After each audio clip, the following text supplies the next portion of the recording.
Muito boa noite a todos. Muito bom que a gente tenha decidido vir aqui. A vida é tomar decisões e viver bem é tomar boas decisões. Então, para tomar boas decisões, a gente precisa se situar no meio dessa trajetória, entender alguma coisa disso. É fundamental que a gente consiga refletir, porque apenas viver e nem mesmo sofrer é suficiente para a nossa melhoria. Nós precisamos compreender, refletir sobre o que a vida está querendo nos trazer. Então essa decisão de vir pensar a vida a partir de Jesus é uma excelente decisão. No Espiritismo há correntes que pensam que o melhor caminho para o Espiritismo, para a espiritualidade do ser humano, é a religião. É o Espiritismo visto como religião. Há uma corrente minoritária que pensa no Espiritismo como ciência, que essa seria o grande caminho da ciência. Mas quase ninguém defende o caminho da filosofia. Filosofia, eu acho que é um caminho a ser destrinchado e ser explorado melhor. Não tem nada mais importante para a gente pensar do que na vida, em nós, sobre a nossa essência, sobre o nosso destino, de onde viemos, para onde vamos, essas perguntas fundamentais da vida. Hoje nós viemos falar sobre um problema, talvez o problema mais desafiador das nossas vidas. Qual vocês acham que é o campo mais complexo da vida do ser humano? Particularmente, eu acho que não tem nada mais complicado do que o ser humano. Nós somos um livro, uma matéria complexa e difícil. Dentro das relações humanas, uma ferramenta imprescindível e delicada é a comunicação. Se você for olhar quase todos os problemas humanos, ele tem a questão da comunicação. É impressionante como num ambiente de trabalho, no trânsito, em todo lugar, a questão da comunicação é central nas nossas vidas. Fala-se muito mal. A teoria clássica da comunicação é o emissor, a mensagem e o receptor. E você vai ter um problema na emissão das informações, um problema na comunicação, na passagem da mensagem, e também um problema na recepção da mensagem. Em todos esses âmbitos existem desafios complexos. Alguém pode estar pensando assim: puxa, se esse é um desafio tão central, nós estamos bem resolvidos. Porque nunca houve na história da humanidade um momento como o nosso, onde tantos meios de comunicação estão disponíveis para todo mundo. Se esse é o problema, está solucionado, parece. Será? Não. Será que... Bom, não há dúvidas de que nós nunca nos comunicamos tanto. Isso não há dúvidas. Em termos de quantidade, é fora de questão. Impressionante a quantidade de agentes de comunicação. Na parte do emissor, um profissional de comunicação vai falar que há poucas décadas atrás, 90% das notícias era dominado por 5 agências de comunicação. 5 agências, USA Today, Reuters, etc. Elas dominavam praticamente toda a informação do mundo. Hoje em dia, depois da internet, quantas são as fontes de comunicação, as fontes de informação, as fontes de notícia? Quantas vocês acham? Nós saímos de 5 para talvez, simbolicamente, 7 bilhões, que são o número de habitantes. Hoje em dia, todo mundo é meio que fonte de informação. E isso resolveu o nosso problema? Pensar sobre isso é uma tarefa muito importante. Porque se antes nós tínhamos a questão da convivência com os meios de comunicação básicos, que eram, né, jornal, rádio, depois a televisão.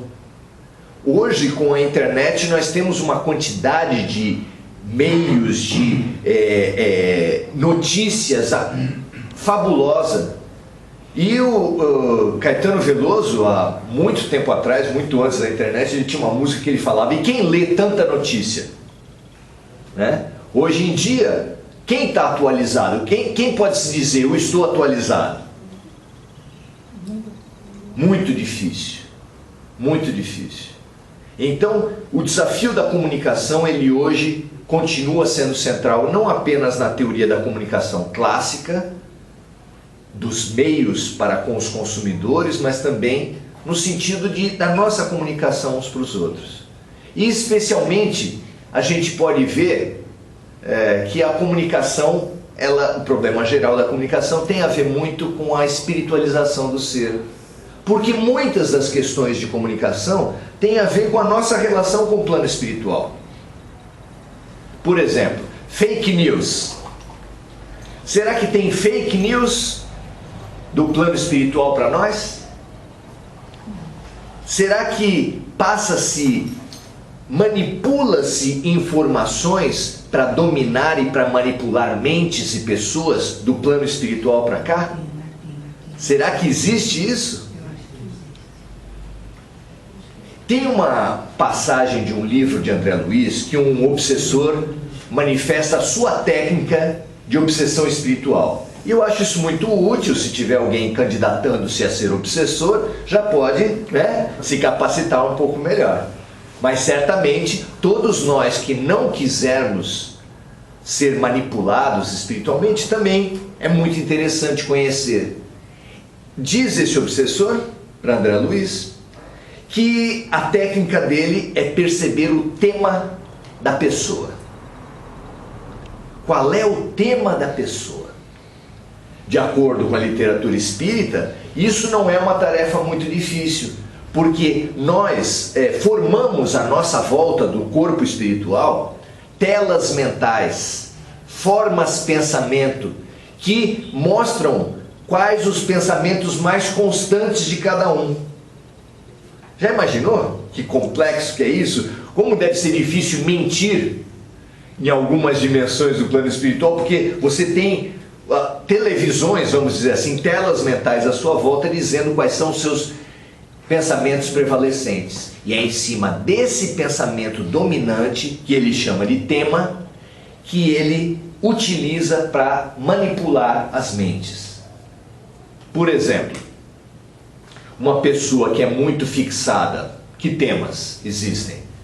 O tema da comida, o tema da bebida, o tema do sexo, o tema do poder material, do dinheiro. Quantos são os temas que dominam a mente humana? Não é? Mas você conhecendo o que preocupa, qual a prioridade de uma pessoa, você tem um elemento fundamental para manipulá-la. É isso basicamente que uma pessoa, quando quer se aproximar ou dar a famosa cantada, imagina o que aquela outra pessoa mais gostaria de ouvir. Isso também é no processo eleitoral. Hoje em dia, se você pergunta para um candidato quais são as suas prioridades, ele pergunta quais são as suas. O que você falar que é prioridade, eu também assumo. Eles fazem pesquisas entre os eleitores para saber quais são as prioridades e dizem que atendem a todas elas. Então, essa técnica, se você for ver, ela permeia as nossas próprias relações, as nossas próprias comunicações. Nós gostamos muito de saber quais são as prioridades, quais são as ideias dominantes das pessoas, para, dizendo que atendemos a esses temas, a gente manipular. Você é a mulher mais bonita dessa sala, você é a mulher mais bonita dessa festa, e você começa a trabalhar pelo elogio.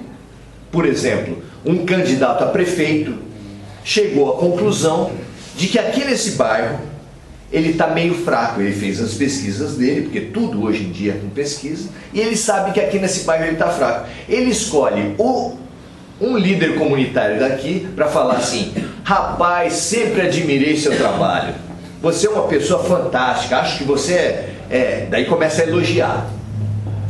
E se for o caso, ele até lança aquela pessoa como vereador na sua chapa. Por quê?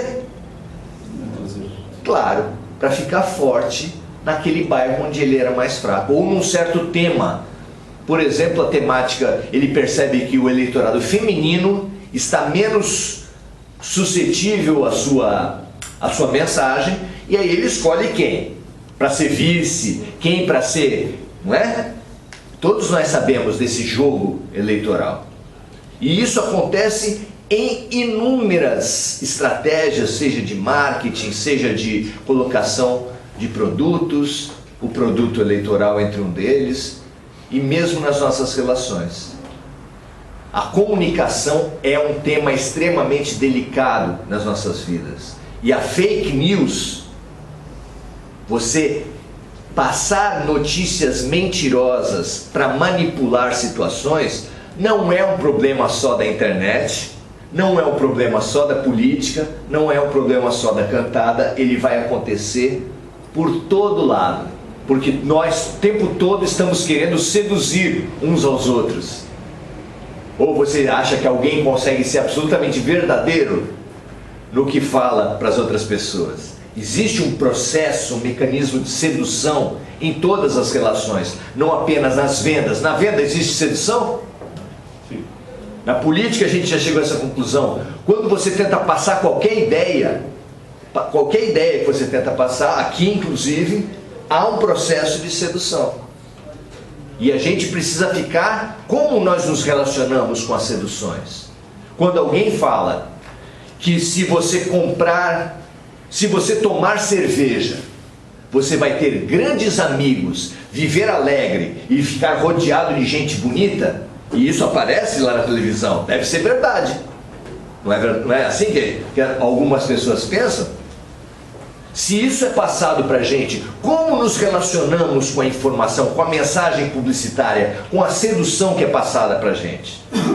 Nós valemos, no final das contas, a publicidade toda nos diz que nós valemos pelo que nós possuímos. Quanto mais coisas e dinheiro nós tivermos, mais valor nós temos. Vocês não sentem isso? Isso não é concreto? A gente às vezes está saindo bem de casa, está saindo até feliz. Olha na lixeira do vizinho, tem uma caixa de papelão fininha e comprida, e você chega à conclusão que ele comprou uma televisão melhor que a sua. Final de ano, festa de Natal, vem o seu cunhado com o carro do ano e você está com um carro mais velhinho.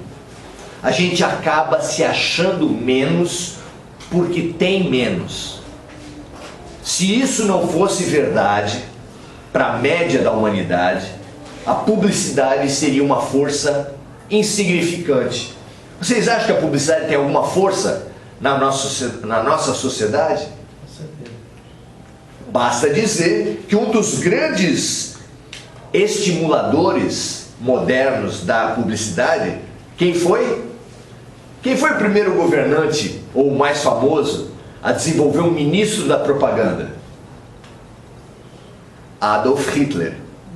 Ele teve algum sucesso na tarefa dele?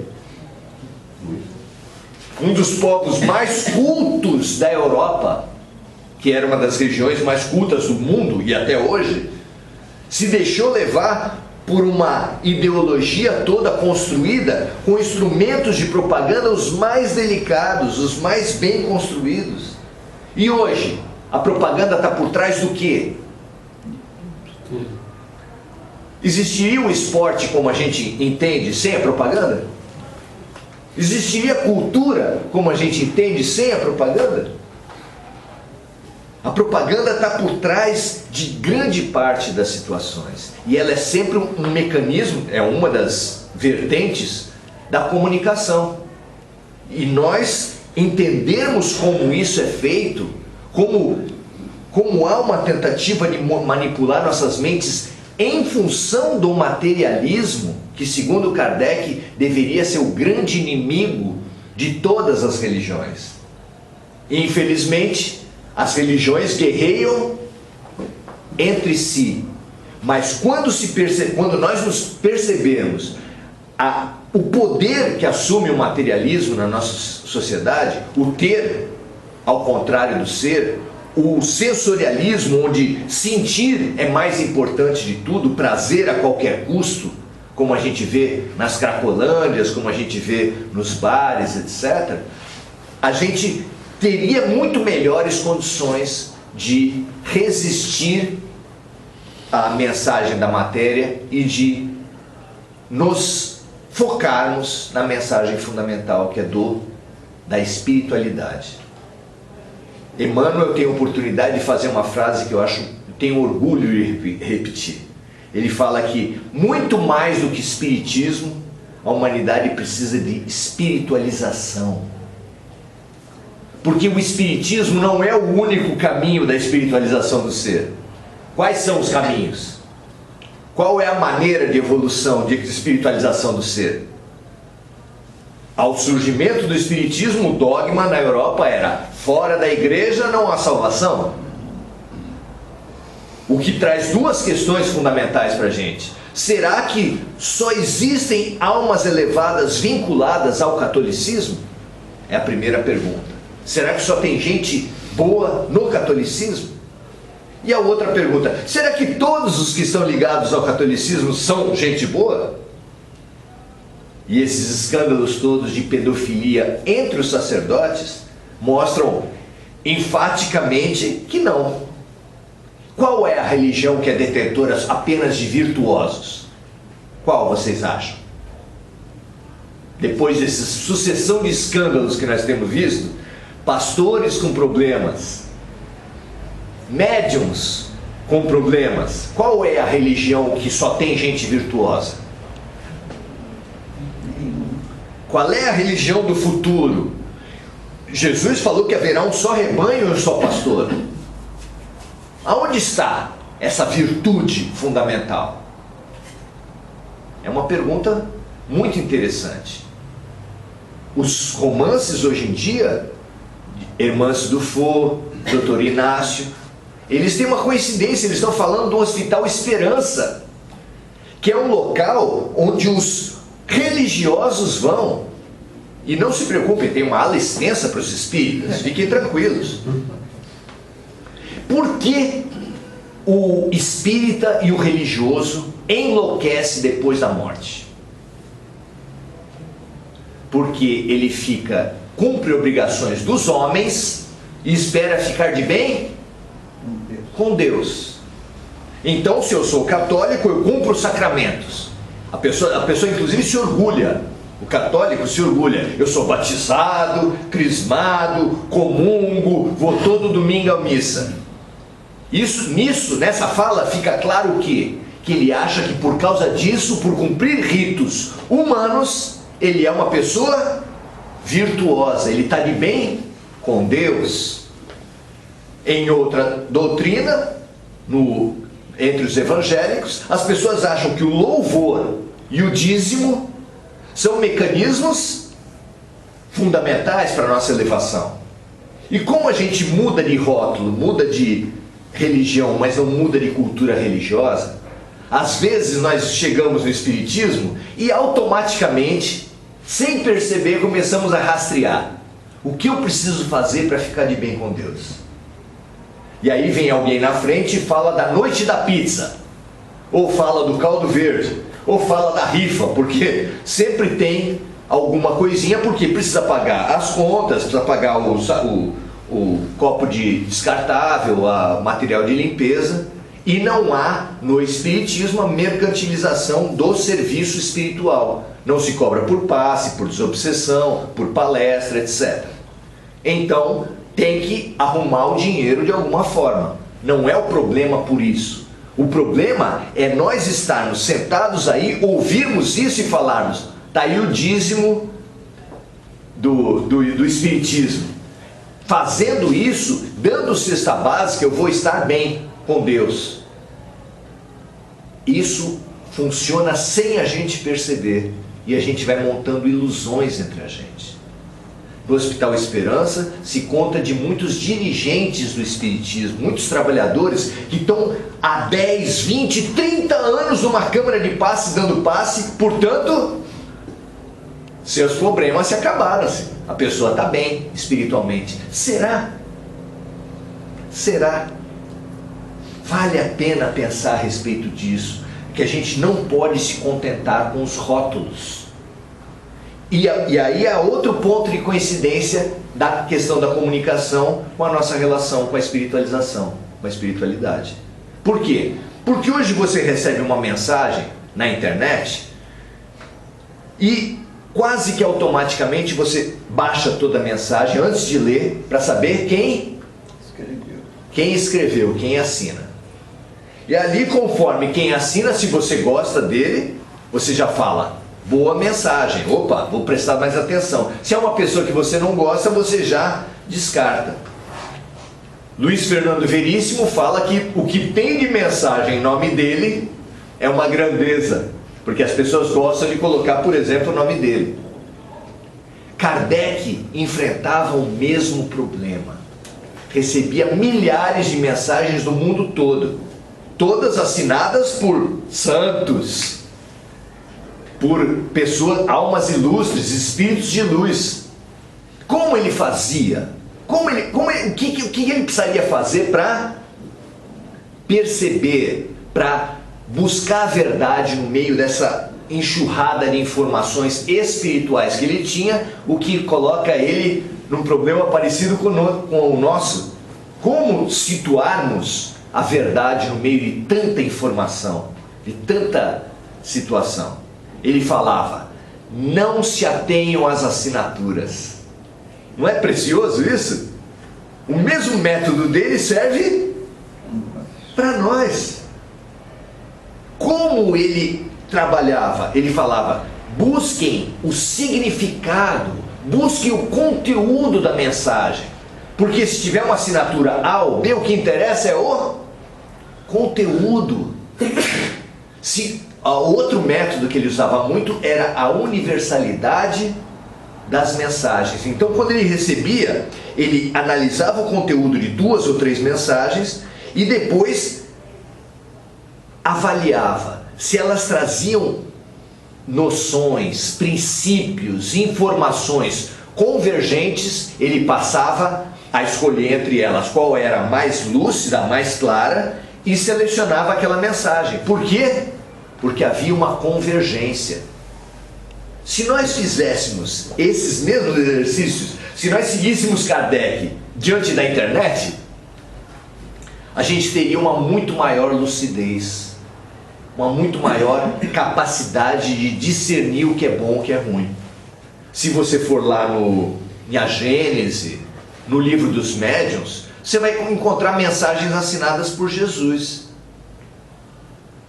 Tem a questão do Espírito da Verdade, que tem muitas mensagens no Evangelho segundo o Espiritismo, e que o espírita fica debatendo. Não sei se vocês já viram isso, mas há debates acalorados. Quem é o Espírito da Verdade?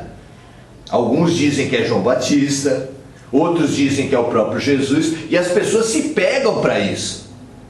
Outra preocupação dos espíritos é quem foi quem na outra encarnação. Nossa Senhora, as pessoas se pegam para saber se fulano foi cicrano ou cicrano, e gostam inclusive de fazer terapia de vidas passadas para saber que rainha eu fui na outra vida. Porque não há dúvida nenhuma das pessoas que foram rainhas, é claro. Generais, pessoas, cientistas, gênios. Ninguém foi cavalariço, ninguém foi soldado.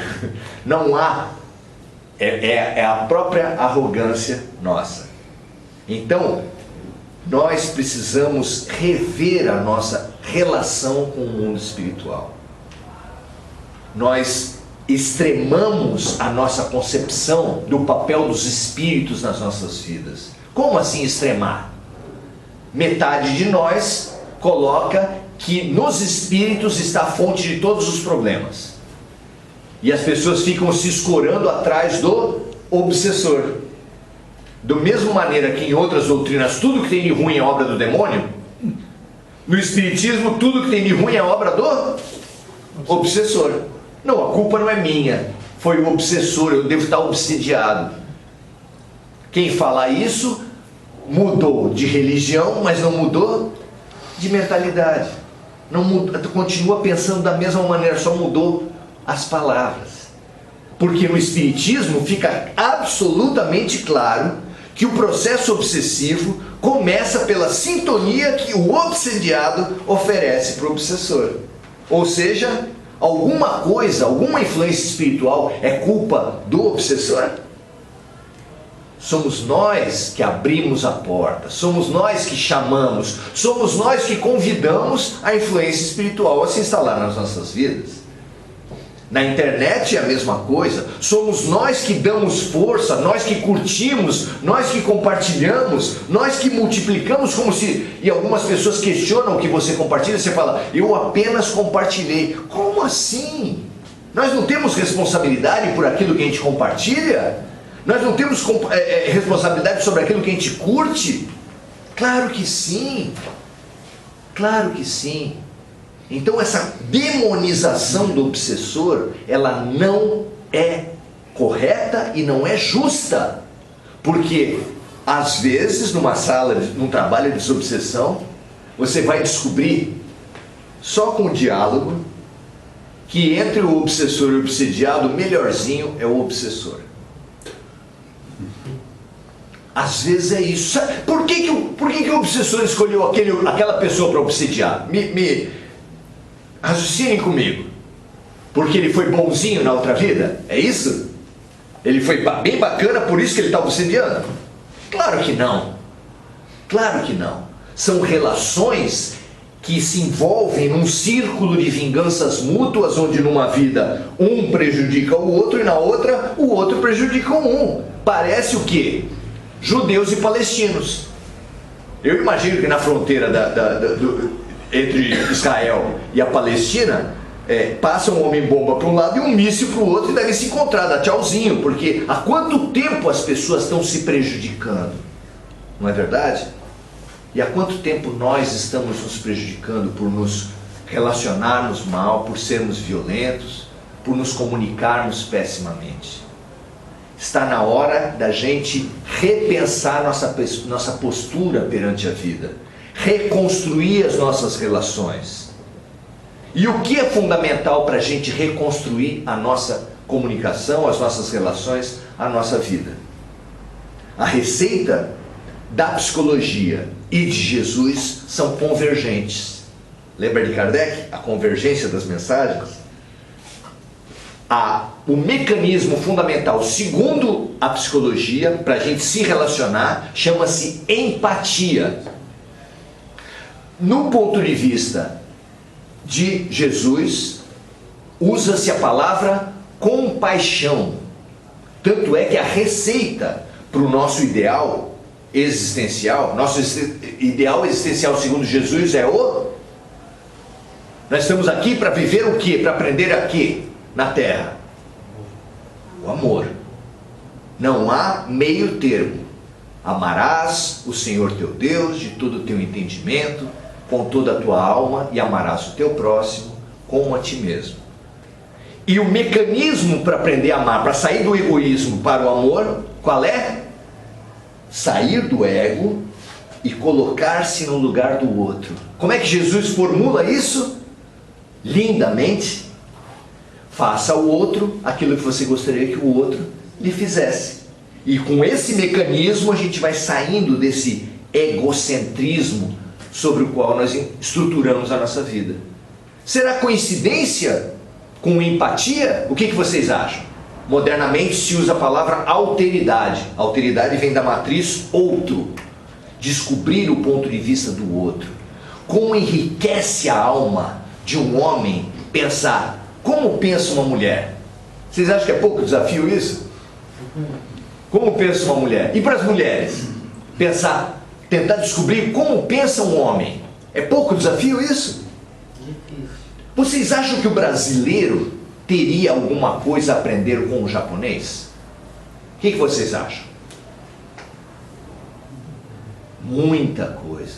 Será que as gerações modernas, que parecem autossuficientes, já resolvem tudo por tão bem se relacionarem com o WhatsApp, com os apps da vida? Será que eles teriam alguma coisa para aprender com os mais velhos? O que vocês acham?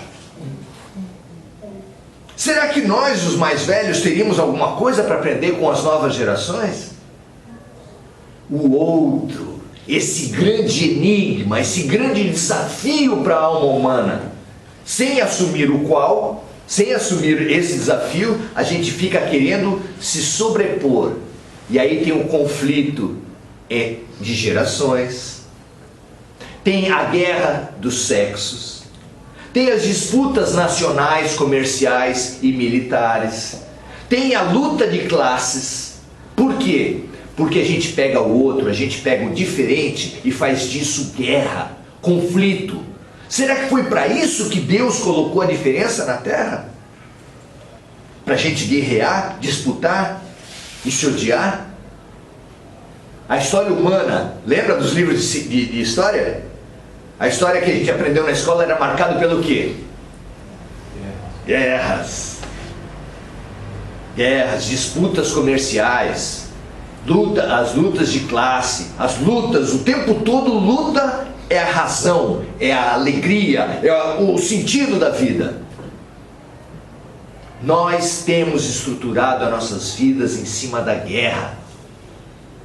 E Jesus falou que a missão na transição planetária, o ponto determinante na transição planetária para todos nós é a paz.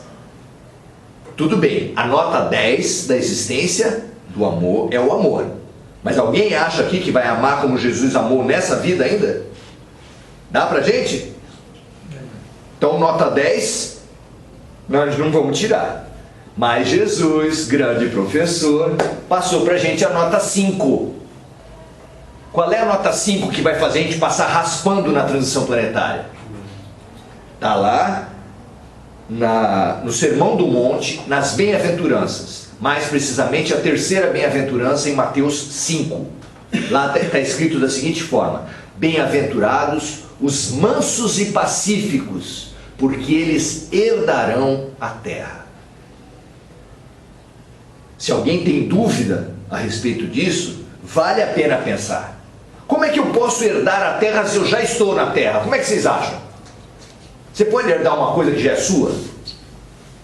Se eu falar para vocês, vocês vão herdar o óculos, o carro que vocês já têm, a casa que vocês já possuem. Dá para entender isso? Claro que não. Nós herdaremos a terra, ou seja, os mansos e pacíficos herdarão a terra, porque, ao contrário do que se pensou até hoje, que os espíritos superiores ascendiam para outras paragens, os espíritos já falaram que quem vai sair da terra são aqueles espíritos exatamente que não conseguirem o grau de elevação mínimo. Então herdarão a terra apenas os mansos e pacíficos. Então aprender a nos relacionar com o outro sem guerra é uma tarefa. E é uma tarefa mais ou menos importante. O que vocês acham? Importantíssimo. É a tarefa mais importante das nossas vidas. Então, se você quer saber qual é a lição mais importante para o teu momento agora, siga a dor, siga o incômodo. Os mais velhos aqui são do tempo que os médicos, você falava, estou com uma dor aqui do lado. O médico fazia o que antigamente? Começava a palpar. Dói aqui? Dói aqui? Dói aqui. Agora não apalpa mais, agora manda uma bateria de exame. Tudo bem, mudou. Eu não quero dizer o que é melhor e o que é pior, até porque eu não sou médico. Mas por que ele apalpava? Para fazer cosquinha? Claro que não. Era para seguir a dor. É a dor que orienta aonde você deve se transformar. É a dor que fez Jesus passar a mais difícil lição para a alma humana, que é: amai os vossos inimigos. Porque o inimigo nos presta um serviço que ninguém mais presta. Que é o quê? Impingir a dor, o incômodo. E quando você tem a dor, quando você localiza o incômodo, você começa a cura. Sem dor, imagine uma pessoa que vai no médico. Boa tarde, senhor. Boa tarde, doutor. Pois não, senhor, o que o senhor tem? Eu estou bem. Não, assim, uma dor? Nenhuma. Estou bem, tá bacana. Não, mas um incômodo? Nada. O senhor veio para um check-up? Não. O que o senhor veio fazer aqui? Quem não tem dor, não melhora. São os incomodados que se mudam. Se você está incomodado com alguma coisa, parabéns. Agora, quem te incomoda? Familiares? Familiares são bons para incomodar, são? Sogra? Não precisa só na sogra. Pensa também, num cunhado também, não precisa pensar só no cunhado. Às vezes é irmão, mãe, pai. Esse incômodo é profundamente importante, porque são os espelhos. O outro, segundo a psicologia e segundo a religião, o outro é um espelho em frente ao qual você revê a sua alma. Qual é a atitude da gente perante o espelho? Vamos lá. Você olha para o espelho e vê que a coisa está ruim. O que você faz? Tenta melhorar, né? Seria o melhor. Mas será que todo mundo faz isso? Quando a gente vê um espelho ruim, a gente ataca o espelho, quebra o espelho. Quem quebra o espelho tem o quê? 7 anos de azar? No espiritismo é 70. Porque você perde a existência. Você perde a existência se você não prestar atenção nos espelhos que trouxeram para você refletir. Será que todo mundo reflete quando encara uma dor e um inimigo? O que é refletir diante do inimigo, diante da dor? É fazer uma pergunta fundamental. O que a vida está querendo me ensinar com isso? Olha que pergunta! O que a vida quis te ensinar ao te dar a mãe e o pai que você teve? Os filhos que você teve? Essa pergunta é linda, porque tira a gente da briga contra a vida para colocar a gente a favor da vida. O que a vida está querendo me ensinar com o câncer? O que a vida está querendo me ensinar com uma dificuldade? Às vezes eu mudo de emprego e continuo tendo problema no emprego. Às vezes eu mudo de marido e continuo tendo problema no casamento. Às vezes eu mudo de mandatário num certo país e o problema continua. Vocês já ouviram falar disso? Por quê? O que a vida está querendo nos ensinar, brasileiros, quando coloca essa classe de dirigentes? Vocês já pensaram a respeito disso? Ou simplesmente xinga o dirigente da vez? Xingando e atacando o dirigente da vez, você cresce quanto? Você melhora o quê? O país melhora? Nada. Você vai numa terapia de casal, a única verdade absoluta dos dois cônjuges é que o problema é o outro. Jean Paul Sartre ironiza isso para toda a humanidade. Ele fala, o inferno são os outros. Mas é claro que isso é uma ironia, porque enquanto você continuar achando que o problema da tua vida são os outros, você está absolutamente imobilizado. Quem aqui acredita que a gente muda a cabeça de alguém, levanta a mão. Ainda tem alguém que acredita que a gente muda a cabeça de alguém? Se o teu problema são os outros e você não muda a cabeça dos outros, você não muda a sua vida. Você está imobilizado. E é por isso que existem 7 bilhões de espíritos ainda encarnados em plena transição planetária, porque não aprenderam o fundamental. E o fundamental da vida é aprender a lidar com o outro, a se relacionar com o outro, a se comunicar com o outro. E a grande ferramenta para isso, segundo a psicologia e segundo Jesus, é a empatia, a compaixão e a alteridade.